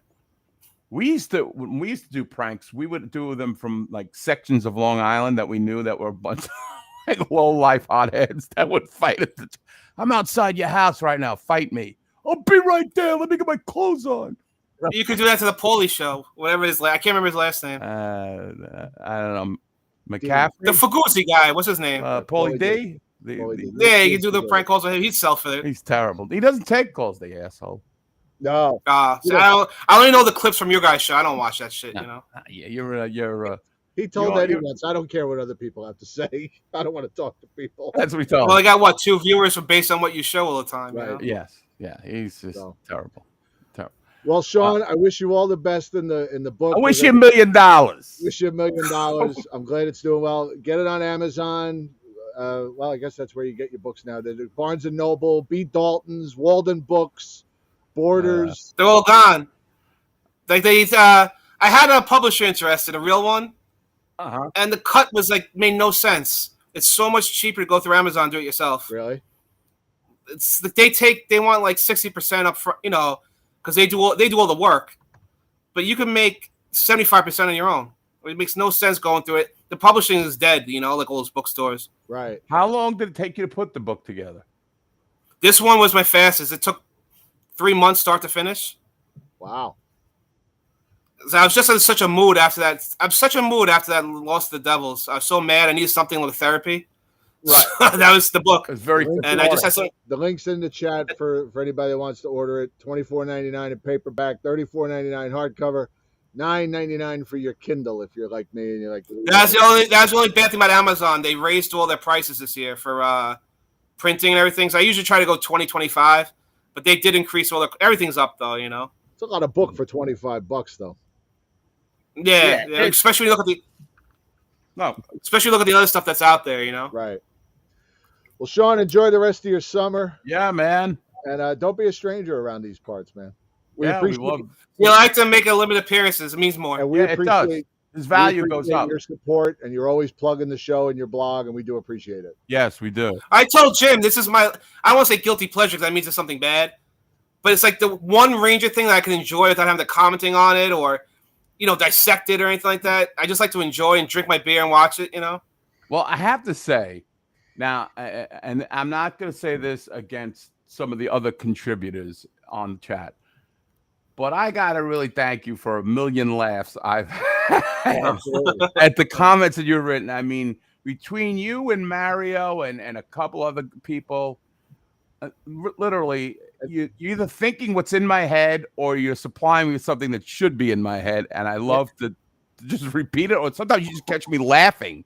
Right. You know. And Sean got 3 years out of one joke. How do I vote in the poll? Yeah. I'll still milk that one. All right, thank Sean. you for We'll that. talk to you soon. Take care, buddy. All right, be well, guys. Take care, brother. Later. All right, go buy the book, Ranger Villains. I posted the link. Go get it on Amazon. We got Matt and Cutsy waiting. Who do you want to talk to first? Your dealer's choice. You're the dealer. Let's talk to Cutsy. All right. I'm sorry, Matt, but Cutsy. There he is. All right. Jeff, I'm going to say one thing right now. Okay, sure. You post more videos than any person on the internet, by the way. More than what's that guy? What's that guy's? Bobby. What's that guy's name? Joey Wagner. Bobby Wagner. Joey Wagner. I know he's got. I subscribe to his channel, and he's got new content, like 3 shows a day. Who, Cutter? Yeah, he's doing like Degrassi High. He's doing football replays. He's doing all kinds of stuff. Holy crap! Yeah. Doing the PC games, like the old sports games. Hey, I got Stone Cold Hockey for PC, and they have the '94 Rangers, so I'm doing a playthrough. Oh. We've added some banners to the rafters at Cutsy Square Garden. There, I see. Yeah. Yep, absolutely. What do you got up there now? I see Kitchener. I see the. Everything's crooked. Leeds and the Everything on Raptors. his wall is crooked. What is he in there? It's like Batman's of the Batman villain lair. It's like Ripley's Believe It or Not. The whole place is crooked. Of course. Cutsy's Funhouse. I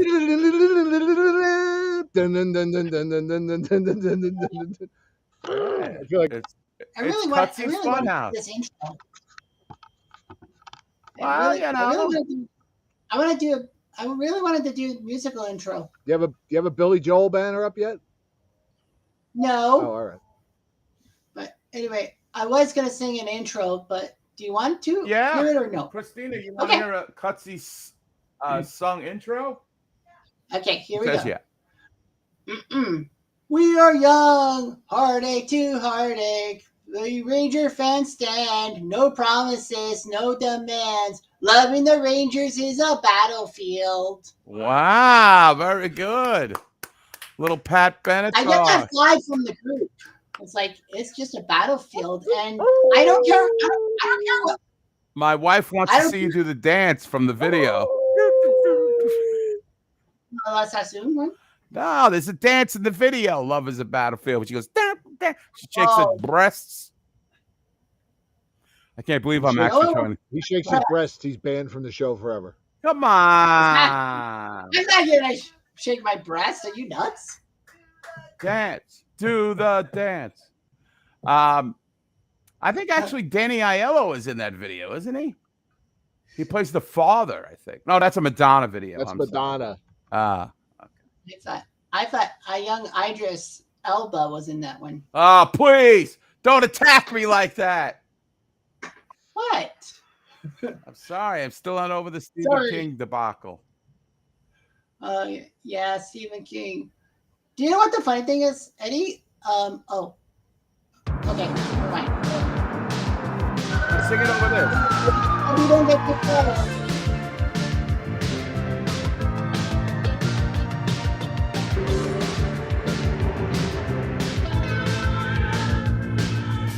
We are young. We are dumb. Heartache to heartache. We stand.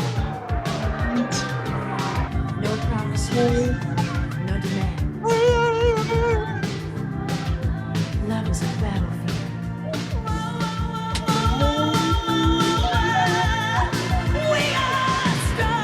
You leave this house now. No one can tell us where You can just forget about coming back. All right, that's enough. Wow. Yeah, YouTube gets It's telling a story, Jim. This was the 80s. It's what you. Yeah. Go to the dancing part there. I think that we passed it. Now she's hanging out with tough people now. So that guy's also in the Beat It video. He's a dance choreographer. The smarmy guy. But it's dance. He wants us to do.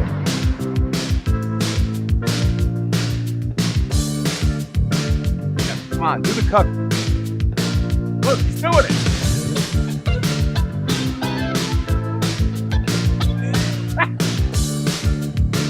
Yeah, that's it, Cutsy. I don't. That was good, buddy. A new low. Nah, I try. You got some moves there, kid. You got some moves. Yeah, I am a kid. Well, you're a kid to me. Everybody's a kid to me nowadays. What are you drinking? Of course. Excuse me. You live in Canada. Even Americans don't drink that shit. Can you? Well, Molson partially owns Coors. You do know. Then why would you drink Coors? Why wouldn't you drink Molson? Well, it was cheaper. Yeah, cheaper. Well, it's on sale. Excuse me. All right. All right. Well, cut the. Yeah. Do you have anything to talk about hockey other than Pat Benatar? No. Yeah. I mean, like, dude. Remember I did my video on the Blue Shirt Underground group, and I said I would give my life book report. Did you do it? I really liked it. I mean, Sean, I mean, yeah, I call him an elitist author as an insult, but he's run with it, and I'm a humble man, and I'm saying I feel bad, and this guy freaking puts me 6 feet under. Well, that's a good thing. But I mean, what do you mean 6 feet under and what? Well, I mean, he's an author. If I put out a book, it probably will never sell. It would be a picture book. No, I can't. Well, my deal is I think you are a well-rounded sports trivia guy. You've won many contests. You lost to Mandar, however, will always be. Yeah, I know. But Reading still. Mandar has beaten better people than you, and so he still remains the champion. Although I haven't seen him in quite a while. But anyway, I will say this: I'm sure your endorsement means a lot to Sean McCaffrey, who I just want. I mean, it does because it's like of all the people who actually want to buy this book, it's me because I've said I would never buy a Sean book and all that because when he did his trade book, it was like 4 volumes, and I'm like, I'm not going through like 1,000 pages of. Oh yeah, I mean, you had people think I overdo things when I do my trivia. You didn't have the time for that. I mean, you had banners to put up, and I mean, I have a job. You have a job. You're at Canadian Tire, managing that Canadian Tire. Yeah, I mean, right. Yeah, soon to be CEO. What is the Josh Gimbel? Yeah. What is the deal with people with bad lighting? I don't get it here. Well, this house was built in the 70s and all that. I guess some. And you haven't left. Hasn't left. I moved here 19 years ago, man. Oh, okay. Are you in the basement of this dwelling? Yeah. Didn't we establish that? Where else would you keep him? They don't let him on the street. In the attic. In the attic with all the other wackos. We don't really have an attic. Little small door underneath. You know, the people lived under the stairs. The people under the stairs. Yeah, a little door there. No. Okay. They're not. So yeah. I like reading through Sean's book, and it's cool and all that. His rankings are okay. I mean, he does some by jersey number. That's fine by me. I don't care. But I loved his chat. I was reading the book, and I'm like, every time he mentions the Leafs or Canada, I'm like, oh great, here comes a Jeff Diamond joke. Here comes a Cutter joke. Everyone will enjoy. Because it all revolves around you. Right. I'm sure that's the whole reason why he wrote the book. I can take a joke. I can. I know you can. I mean, I've been here you for 13 assume that years. when I hung out with Matt Morello, that all we did was talk about you. Well, I mean, you guys kind of do have a hate for me sometimes. We don't hate you. This is all shtick. This is all show business. You are such a fucking drama. You guys can hate me. It's fine. Nobody hates you. No You one. like No one. Aren't I the number one fill-in in BSU right now? Or no? I'm just asking. You're not a villain. You're not a villain. You want to be a villain. Right. You want But to. you're not. Right. No. It's coming off like you're a drama queen. You're like the girl in school says, everyone hates me. No one Everybody likes hates me. I'm not saying I'm. Well, look, like 10% of the Facebook group knows my whole stuff, but 90% don't, and that's where the hate comes from. Well, that's all right. It's only 10% of that group that listens to the show anyway. Yeah. Yeah, I know. It's like awkward. Dr. B wants to know, are you going to bring out the GIMP soon? Half the people in that group don't even know there's a show. Yeah. They think it's just it's a message board or whatever. The dumbasses. Well, all right. Well, Darwin, get to Anything else, Canada. Gutsy? You've been diagnosed with paranoia by the resident doctor, Dr. B. Dr. B. Yeah, I think Daniel's a lot worse. Trust me. Diagnosed with a lot worse. Well, what? All right. I thought I had something. Take care. We'll talk to you soon. Go drink your Coors. And you know what? Put Morello on. End the show with a bang. Okay. All right. Aye, Captain. Aye, Captain.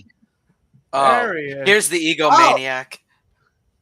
Yeah. guys. I guess you can call me that. Ed, I'm glad to know that we drove 2.5 hours to a wrestling show, but in someone else's mind, we went to talk about him. Yes. Well, on Long Island, not at the wrestling show. Why we were driving, he's saying. Because there's nothing else we could talk about in the entire world, Right. but We a didn't have man the in Rangers Kitchener, in common Ontario. or anything. Nah. Well, I mean, why don't you talk about Gimbo? He's better than me. We talked about Jim. No, he means gimbal. Gimbal? I thought he said he Jimbo. said Jimbo. That's why I kicked him off. That's what I thought he said Jimbo. Sorry, Cutsy. Sorry, It's all right. We were done with him. We were done with him. What's up, Matt? Ed and I had a lovely evening in the thriving metropolis that is Newark, New Jersey. I heard you guys went out and had a nice dinner, a little wine, candles. Yeah, it was it was there. It's not as hostile as an environment as I remember the last time I was there. Which was no, probably... so what they've done is they've made I'm gonna call it the surrounding 3 blocks not as bad as it was when they first got there. Now, if you go further out, don't worry, you're still in Newark if that's your scene. Just like the lovely, just like the crime scene. Just like what was it? That one block, Ed, with the video record DVD store. I've never seen a video store. I haven't seen a video store in like 20 years. Who's running a video? It was like some Pakistani. The whole block was like Pakistani Indian. It was like Brindash's food store, but across the street it was a DVD store. And then there's some sort of like hookah lounge and a club, but it was only one block. You go to the next block, it's all gone. Yes. But I really have nothing bad to say about the arena, except the team that plays there, which apparently now I've got to worry about. I agree with what you said. It's not over the top like the Garden. And look, I don't like giving the other a-holes credit, but UBS isn't that way either. It's the perfect blend of not being the Mellon Arena in Nassau Coliseum, but not being what we have where you're walking into Saks Fifth Avenue. It's like a nice in-between of it's nice enough, but you're not hit with just, nouveau riche or bougie from the minute you walk in to the minute you leave. Right. And sometimes less is more, but I get it. They play in Manhattan. They've got to, I don't know. People got the money when they go there. For the common people, I mean, you live in Comac, so I know you can afford it. I mean, according to a lot of people, they know my finances apparently. Yes. So, now I do have Ranger topics because the next week, Ed, you might know I went to AEW again because the ticket was so cheap, and it just so happened to be where a place you mentioned at the beginning of the show, none other than the XL Center. Oh, you watched that? That was good. So the ticket was $20. So it was literally the night before. I'm like, you know what? Fuck it. I'll go. It's $20. So I drive out there. It took me 3 hours to get that's about right. To get from here to there. So I park the car and I'm sitting there going, how is this only $8 to park the car? We're used to 40, 50, 30 being a deal. $8. And I'm like, okay. Oh, it is Hartford. Right. And boy, I learned that quick. For $8, can't you? What? You buy a house in Hartford for $8, can't you? I learned that very quickly. So I had 2 hours to kill. And I'm like, okay, what am I going to do? So I figured, let me find a bar to go to. There are none. It's bad when Dunkin' Donuts left the area across the street from the arena. They moved out. And I'm like, and you can't make a Dunkin' Donuts run in America. There is you can't not there. You can't. And I'm like, all right, there's got to be something around here. There's nothing other than the Hilton that's like connected to it. There's nothing else. So for 2 hours, I did absolutely nothing but sit in the lobby of the XL Center, which, if anybody hasn't been there. Did you see the Ken Janander display? Yes, I did. You took the words out of my mouth. there is a literal display, statue, whatever you want to call it, to where it's Gordie Howe, it's Ron Francis, Kevin or Deneen, which Kevin Deneen. for Hartford makes sense. Yeah, and then yeah, it's he's a and then decent it just hockey cuts player. to Ken Jernander. It's one of the most. I was very touched when I saw the Ken Jernander. Yeah, I was real tickled when I saw Yeah. that. All Who, the by good the he way, did. By the way, he also has his jersey or name as a banner in that building as well. He played there, I think, too. He was there for a very long time, Yeah, apparently. as a coach, he was. He's a legend. He's a So legend. you get into the lobby of this place, and you're walking into 1970 something. Like, we all made our jokes about the Coliseum, and don't get me wrong, that place was a fucking shithole. This is even worse because at least in the Coliseum, like, they pretended to make it look nice, even if it was very minor. This, nothing. You are it's like walking into a DMV. The neon lights, it's dim as shit. The paint is from 40 years ago. The Coliseum, they would slap a new coat of paint on in the off season and try to pass it off as an arena. Like they used to do at Shea. Yeah, exactly. Yeah.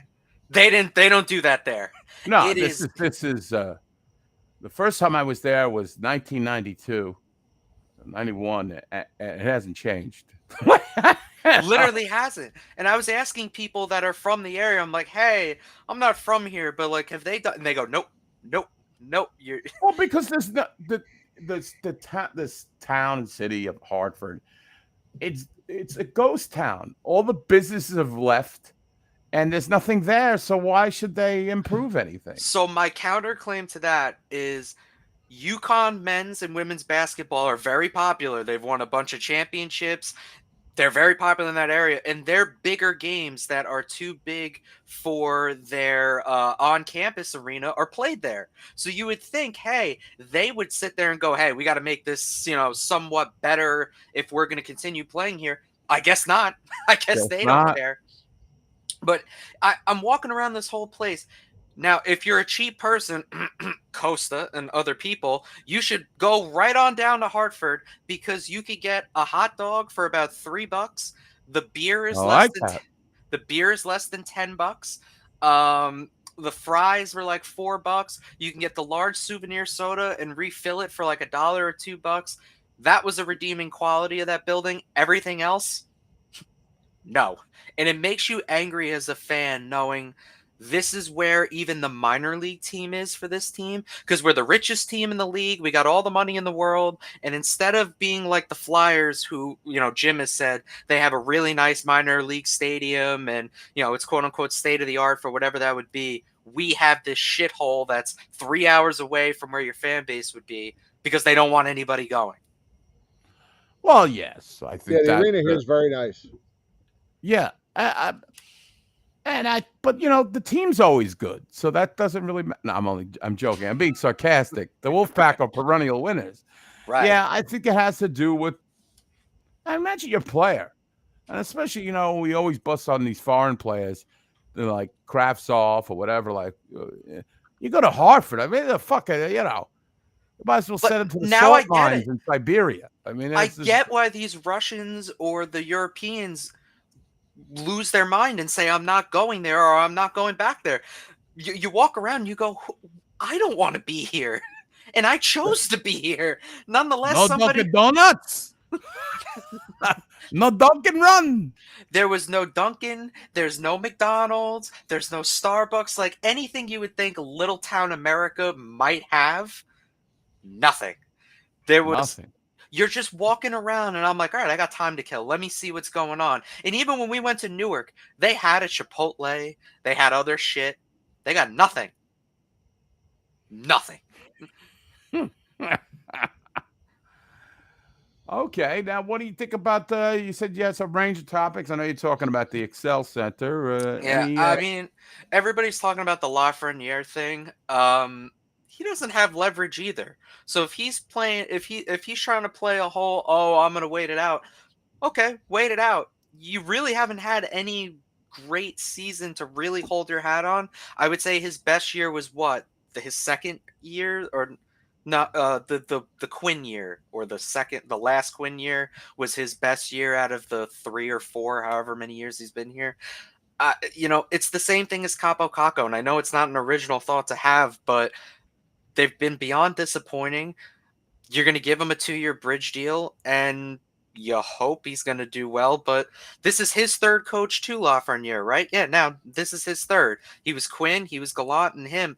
At some point, you could keep interchanging coaches and systems, but you got to start wondering if the guy themselves is actually worth the squeeze or not. The one positive that I will say with Lafreniere, he had the most even strength goals of any Ranger, which is quite an accomplishment, I think, because it's Rangers. The Rangers, they have a problem 5-on-5. So maybe there is going to be something there. I agree with you. I like, I think he's going. I think he's going to improve, but he's never going to be that guy. He's not going to be that guy. Just because he was taken number 1 overall, and the Ranger fan mentality is he's got to be Matthews, he's got to be Marner, he's got to be McDavid. That's not who he is. And if you go over the court, forget hockey. If you look at football drafts, there are number 1 picks who are not comparable to other number 1 picks. So you sit there and go, bona fide number 1 overall pick, superstar, all-star. That's not always the way it goes. Like, Jacksonville that one year drafted that offensive lineman number 1 who wasn't that great. Unfortunately, that's just the way it is. Sometimes you get that top pick, and there is the guy that's worthy of it, but is he that good? And as typical Ranger history, we get the guy who was number 1, but wasn't that great. Right. And if he turns out to be a second-line player or a third-line player and a solid guy, that's fine. If he's a second-line player, I'd be happy with it. I don't find anything wrong with a second-line player that you took first overall. Where do you and Jim stand on the whole he needs to play more? Can you see Kreider and Zibanejad and Artemi Noharin? I'm waiting to unleash that the whole program, by the way. Artemi Noharin. Do you see these guys being not played as much, or No way. I don't. No way. I mean, what do you think? Look how Jim? much money, and I hate to be a certain somebody else, but when you pay that group of 3 people the money you do, how do you sit there and justify we're going to bump any one of them down in playing time to go prop him up? Well, I don't. I guess after this year. So go ahead, Jim. Go ahead. I think they got to play more.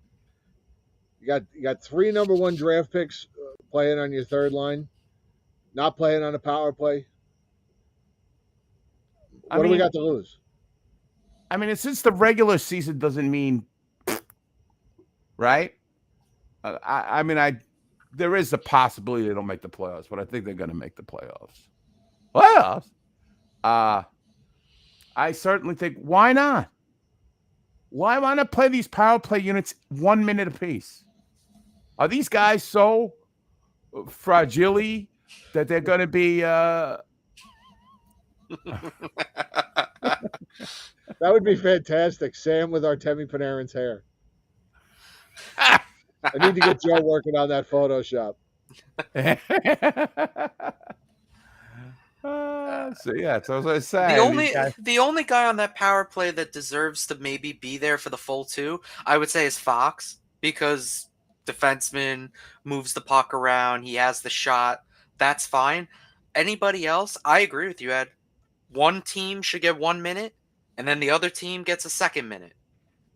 I've said the same thing. I wouldn't leave Fox out there for the full 2 minutes either. Yeah, I think I'm stale. Yeah, because what are they going to go from? What happens if they have the 7th best power play with whatever they throw, what they're doing now, and they wind up 15th? As long as players develop, I'll take the 8 slots we drop in the power play or whatever. Now, again, if they go from 7th to 30th, once we put Keandre Miller and whoever out there, then you worry. But these guys got to play. I mean, You get first round draft picks. They got to play the power play. And I understand, Zibanejad was a power play god last year. No Kreider- guarantee he will be again. Yeah. And Kreider actually had a lot of even strength goals last year. But I think they've got to be. I think you will see more of that this year because me and Jim, and I'm sure you agree, that Gallant really played like every game to win, which isn't bad. No, But that's what he was hired here to do. he was hired, but to win in regulation at the cost of some kind of development, or maybe not be the best route to go. I will tell you this though, that if the Rangers screw the pooch, whatever you want to say, and don't do anything in the playoffs this year, the window is closed, and you will see these guys. But so let's say that's true, and Sean said the same thing. But I agree with Sean's comment up there where he goes, "This isn't a development year." You don't hire Peter Laviolette and fire Gerard Gallant to then sit there and say, "Oh, well, we're focusing on X, Y, and Z's development." You didn't fire Quinn. You didn't say the rebuild was over. You don't get to the Eastern Conference Finals one year, get pissed that you were up 2-0 and blew like all these things, and make a rash coaching change to then say there and go, well, we're kind of going back to what we, preemptively abandoned by saying we're going to go back to worrying about player development. There is too much money tied up in people's current production to then go back on we're going to worry about X, Y, and Z prospect. You can't do that. And that's where I am worried that they're going to sit there in the middle of it and go, well, we're going to go and take this side exit here and worry about this. You can't do that because you can't even trade off some of these guys, because how many people have a no move clause? How many people have limited no move? The money is too high. I'm worried because I think they're going to try it and it's going to fail. And it all hinges also on who they acquire in the deadline, and they'll be like, "Oh, well, they didn't do it again, but next year, they'll try to do the same thing." And here's another letter. What happened? Oh, you mean another rebuild letter? Another letter. Then that's Chuck Knobloch time. Dear suckers, dear suckers, give me your Dear money. pay pigs, stick 'em oop. Right. I mean, if we want to talk about ticket prices, so I'm actually going to Montreal this year for that hockey Look night. at you with game. the money from Comac. I guess so. Well, it's funny. Everybody talks about how much that may. Montreal tickets, believe it or not, are actually cheaper. And yes, I know they're bad, but to go to another country in a hockey crazy market, the ticket is actually cheaper than it is to go 45 minutes, an hour away in New York. When no one cares about hockey. Right. Where half the people there do a pot fan chant for a guy who, if he was standing right in front of them, they wouldn't know who he is. And the Bell Center's a nicer arena. Oh, heresy. Oh, but like, I'm only kidding. It's I can't justify giving them $300. Like, you guys know I have the Giant season tickets. I pay less than $1,000 a year. Look at you, Mr. Comac. But I'm not going to give them half of my cost for a whole season for one game. It doesn't make sense. Despite how much money people claim I have, it doesn't make sense for a subpar experience, which is what it is. Well, I agree. All right, Matt, we're gonna wrap this up. He's getting dark back there. He's gonna be. It's getting dark. It's woodsy. The bugs are out. You're worried the Gilgo Beach murderer is gonna come out? No. No. Oh, wow. Okay. He doesn't. Only Long Island has all the fucking serial killers. Right. We got it all here, Ed. We got it all Murderers, here. Motor-ins. The fucking crazy. And Cutter driving. Not Cutter. Costa. Costa driving. Who drives Roots to on the road. Who drives to Massapequa on a Wednesday night as if it's like going he makes it like he's going somewhere special. What are you doing in Massapequa? He's looking for victims. He's out looking for victims. He's the dildo beach killer. He's the dildo beach killer. They got the last sizzler in Massapequa. Like you saw got me. coupon. He's all excited. He's like, I'm going to Massapequa. Really excited. To do what? To go to Big Lots? Maybe he's got a maybe he's got a girl. Oh, come on. What, a Well, blow-up maybe. doll? Hey, he had the shades on. He looked happy. I don't know. Right? He was Yeah, he was relaxed. You never know. He's love auditioning of to a be the good next woman. Paul Blart, Mall Cop. The love of a good woman changes Yeah, his soul. changes a man. All right, Matt. Thanks for checking in, man. Oh, I wanted Matt, we'll talk to you soon. Let's I'll go message you- Giants. Football is Friday night. Yeah. Yes. Hard knocks, baby. Jetsies. I saw half the episode. It was pretty good. It's basically a Al Jazeera. like Al it's a Jazeera. Yeah, Al Jazeera. Eddie, did you? I know you were really excited when Method Man was in the episode Oh, because that's yes. your type of music. Yeah, well, actually, it is. I'm big on Wu-Tang Clan. Oh, well, see, I was making a joke and didn't realize it was true. No, I'm actually a big Wu-Tang Clan fan. Yeah, me too. So okay, didn't know that. All right, Matt. Well, we'll discuss that instead of Cutter on the next road trip. Really quick, since we're talking about music, when Nick DeCristo runs into Jen the other night at Metallica concert, he says to her, "Is Jim here?" And she goes, "No, no, no, no, no." Not here. No. No. He's a mellow man. Didn't want to see him in 1986. Don't want to see him now. I'm glad they had a Wow. great time. I wish you $1 million. I wish you $1 million. I'm glad they had a great time, and they did. And that's all that Good. matters. Good. You're All more right, Jimmy Matt. Buffett guy. That's Well, right. So I guess yeah, we'll save the you got the bit. We'll do the bit next time we get together. Oh, okay, yeah. I'm sorry. I lost track of time here. I know once it got dark out, you're like, I gotta get the fuck out of here. The mosquitoes are killing me. The fireflies are out. All right. All right. There you Matt, have we'll it. talk to you soon. Take care. Take care, Matt. Good night, buddy. Well, 2 hours Jim. with absolutely nothing to talk about. 2 hours. 2 hours. Nothing to talk about. There was nothing going on, and we still found 2 hours to talk. You know, the Free. people came Commercial through. free. And the people came out and called in and videoed in, and they helped us stretch this thing. We got to catch up with some people, and yeah, it's always fun. I mean, I love talking to you guys and seeing you. Me and you haven't talked in a while too. But that's about it. all right. Yes, thank you, everyone. We'll see you guys probably 2 weeks. I don't know. We'll see. When Lafreniere decides to sign, it'll be a big 5-hour extravaganza. Right. We'll do Hey, 5 if hours anything- on Lafreniere. Yes. All right. So take care, everybody. Thanks, everybody. We'll see you guys soon. Eddie, always a pleasure. Always a pleasure. And again, yes, we do talk about stuff. Yes. We can talk Idris Alba. I'm boycotting anything he does. We've said it all. We've said it all. We can't say anymore. All right, Jim. Good night. Good night, everybody. Good night.